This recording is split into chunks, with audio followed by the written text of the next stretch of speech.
இந்த வரலாற்றை முஸ்லிம் சமுதாயத்தை ஒரு தனி மதமாக, கிறிஸ்தவ சமுதாயம் தனி மதமாக, யூத சமுதாயத்தை தனி மதமாகத்தான் உலகத்தில் எல்லா மதங்களும் என்ன செஞ்சிருக்குது, விளங்கி இருக்கிறது.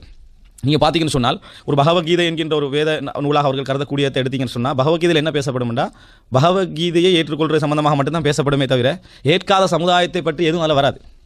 அதை என்ன செய்யாது, வராது. அவர்களுக்கு என்ன சொல்லணும், அவர்கள் எப்படிப்பட்டவர்கள், அவருடைய நிலை என்ன, அவர்களுக்குரிய சட்டம் என்ன, அதை பற்றி என்ன செய்யாது, வராது. அதே மாதிரி நீங்கள் நிறைய புத்தகங்கள் எடுத்து பார்த்தீங்கன்னு சொன்னால் அதை ஏற்றுக்கொள்கிறவங்களுக்கு என்னென்ன செய்யணும் என்கின்ற அதுவும் கூட முழுசாக வராது, ஒரு 10 வீதம் வரும், அவ்வளோதான் வரும். மாற்று நிலையில் உள்ளவர்களை பற்றிய கொள்கைகளை தைரியமாக விமர்சித்து அது சரியா பிழையாண்டு விவாதம் செய்து அதை எனது அறிவுபூர்வமாக நிரூபிக்கிற ஒரு வேதமாக குர்ஆன் மட்டும்தான் என்ன செய்யும் இருக்கும். நீங்கள் வேறு இதில் இந்த தன்மையை பார்க்க மாட்டீங்க. இது ஒரு சிறப்பியல்பு.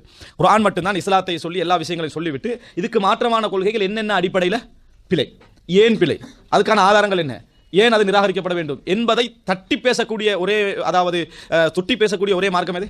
இஸ்லாம் மட்டும்தான். எதை எடுத்துக்கினாலும் சரி, கிறிஸ்தவத்தை எடுக்கும், யூத மதத்தை எடுக்கும், சாபிய மதத்தை எடுக்கும், அதல்லாத ஷிர்க்வாதிகள் என்ன செய்யும், எடுக்கும். எல்லாவற்றையும் எடுத்து அவர்களுடைய வாதங்களை ஒவ்வொன்றாக சொல்லக்கூடிய மார்க்கம் இஸ்லாம்.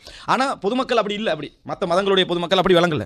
எல்லாரும் பேசாமல் அவங்களோட மதத்தை வணங்கிக்கிட்டு பேசாமல் இருக்க வேண்டியதான். எல்லாரும் சந்தோஷமாக சமாதானமாக எல்லா மதம் உண்டு ஒத்துமையாக இருக்க வேண்டியது நினைக்கிறதுக்கு காரணம் என்னன்னு சொன்னால் ஏதோ இந்த உலகத்தில் இருக்கிற நேரத்தில் மதத்தை பின்பற்றணும், அதனால் பின்பற்றிட்டு போக வேண்டியதானே ஏன் என்ற மாதிரி தான் இருப்பாங்க.